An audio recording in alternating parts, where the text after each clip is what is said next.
Hey guys, what's going on? Welcome to another edition of MJ Everyday, the second of 3 episodes discussing creatine for you guys. And today I'm going to be talking to you about the pros and cons of the different types of creatine, or comparing the different types of creatine and the sorts of things that vary between them. So first and foremost, the first thing I want you guys to understand is there are a lot of different types of creatine on the market today. There's creatine monohydrate, there's creatine hydrochloride, there's creatine gluconate, there's creatine pyruvate, there's creatine magnesium chelate. There's a lot of different types of creatine on the market at the moment, guys.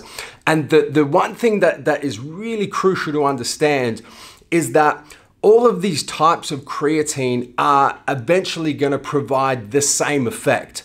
And that is getting creatine through your gastrointestinal tract, through your intestines, into your bloodstream, where creatine can do what creatine is supposed to do, and that is act as a precursor to adenosine triphosphate.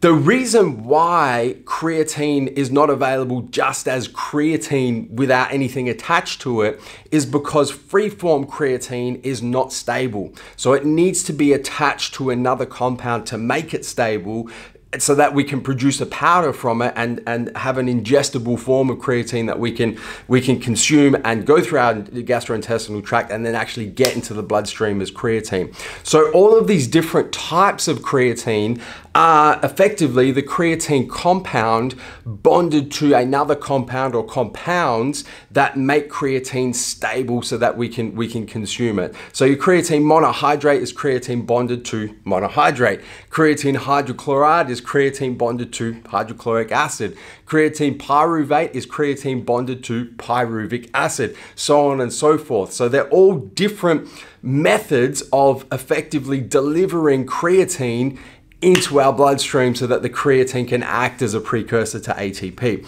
That's really important to understand as a fundamental when you're considering and comparing different types of creatines. They're all effectively going to do the same thing. They just do it at different rates and with different variables in play.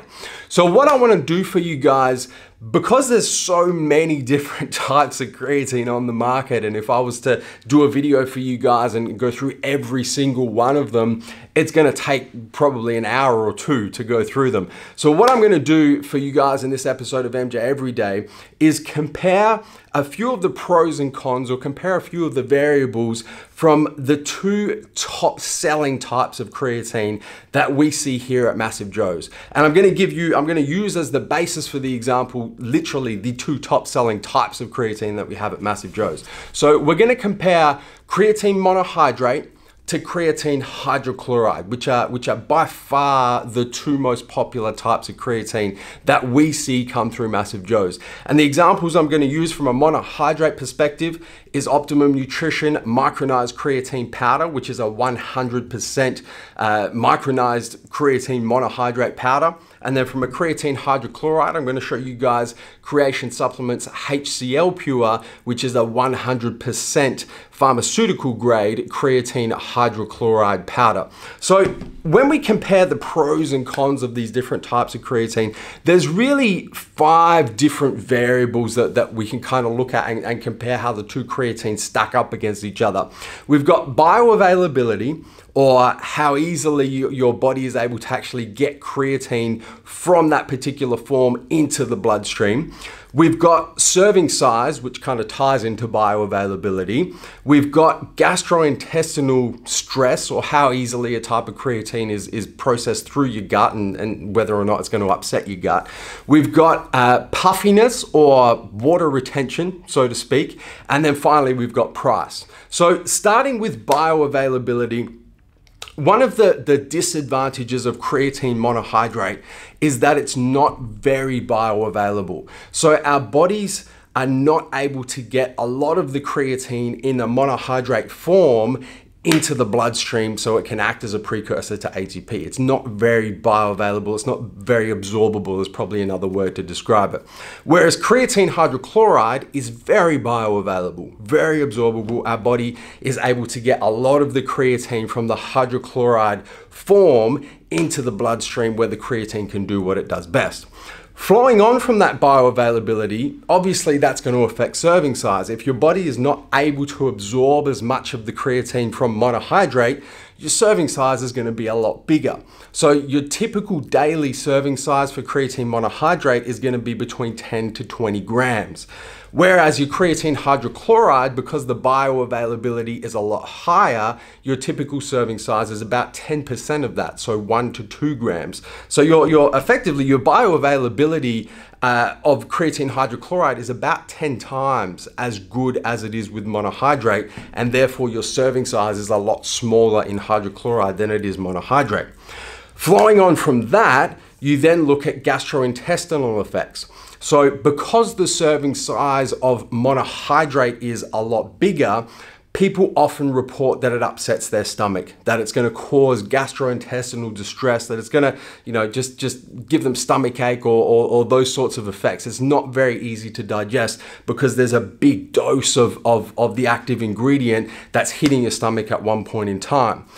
When you look at creatine hydrochloride, much better digestibility, much easier to digest, not only because the serving size is a lot smaller, but because the creatines bond to hydrochloric acid, which is the primary acid in your stomach. So we say it's pH aligned, because it's an acidic type of creatine, it's pH aligned with the acids in your stomach. So it kind of slides in, gets digested straight into the bloodstream. So much easier to digest, and we get I personally haven't had one customer come back and say that they've had gastrointestinal upset or stomach cramps or anything like that with creatine hydrochloride. Then we look at the puffiness issue, or what people call water retention. And I'm going to address this a lot more in tomorrow's episode when we talk about water retention and taking creatine leading into a contest. But for the purposes of comparing hydrochloride to monohydrate, monohydrate is going to cause a lot more water retention, so a lot more puffiness. If you want that look, fantastic. Monohydrate is going to give you that look. Hydrochloride is not.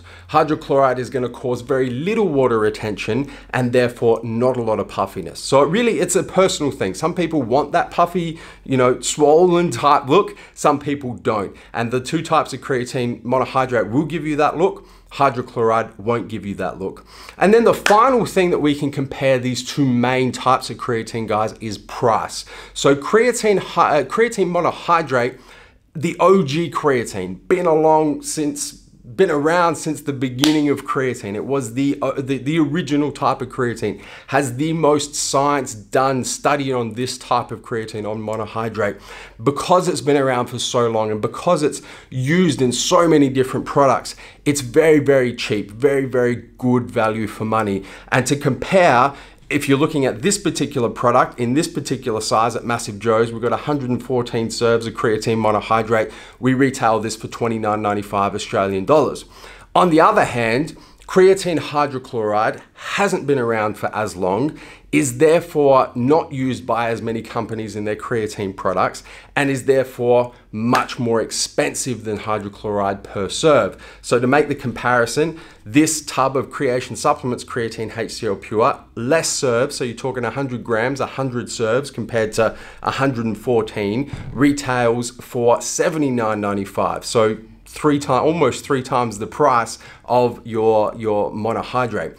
That being said, the gap between hydrochloride and monohydrate in terms of price per serve is definitely coming a lot closer together. It's definitely shrinking. I remember when creatine hydrochloride first hit the market, we're going back almost 10 years ago now, when it first hit the market, it was about $3 a gram. So this same 100 gram tub back then would have cost about 300 Australian dollars, whereas now it costs about 80 Australian dollars. And we're seeing that price come lower and lower and lower as the production volume of creatine hydrochloride continues to increase and increase and increase, as people see the benefits in it and continue to use it, and then companies are forced to put it in their products as a replacement to creatine monohydrate. So that's it, guys. That's pretty much a comprehensive, in-depth comparison on the pros and cons of the two main types of creatine, your monohydrate and your hydrochloride. Effectively, what it comes down to is a personal preference. I know a lot of people just prefer monohydrate over hydrochloride, whereas a lot of people prefer hydrochloride over monohydrate. Myself personally, I've used both of them. I much prefer hydrochloride, whereas Neve, he's used both of them. He much prefers monohydrate. So it really is a personal preference. The one thing that a lot of people will kind of, I guess, use as the determining factor is the price. Monohydrate is a lot cheaper than hydrochloride, but you guys have to remember that you're taking a lot more monohydrate, about 10 times as much as you are hydrochloride. So when you kind of do the calculation, the price per gram of creatine that you actually get into the bloodstream is very on par. I think if you did the maths, you'd probably figure out the hydrochloride is actually the cheaper of the two because you have to take so little of it. But guys, that's a wrap for this second of 3 episodes discussing creatine. Tomorrow we are going to go in depth into when to take creatine, and we're going to discuss a few other bits and pieces. One of the big ones being taking creatine pre-contest or leading into a show, and the effects of water retention in creatine and those sorts of things that I've had a lot of questions about. But as always, don't forget to hit the subscribe button. Subscribe to our YouTube channel. Turn your post notifications on, both on your mobile, your cell phone, and your desktop PC, so you don't miss a beat when it comes to the MassiveJoes YouTube channel. I will see you guys tomorrow for the 3rd and final installment on creatine. Until then, I'm coming to you from MassiveJoes.com.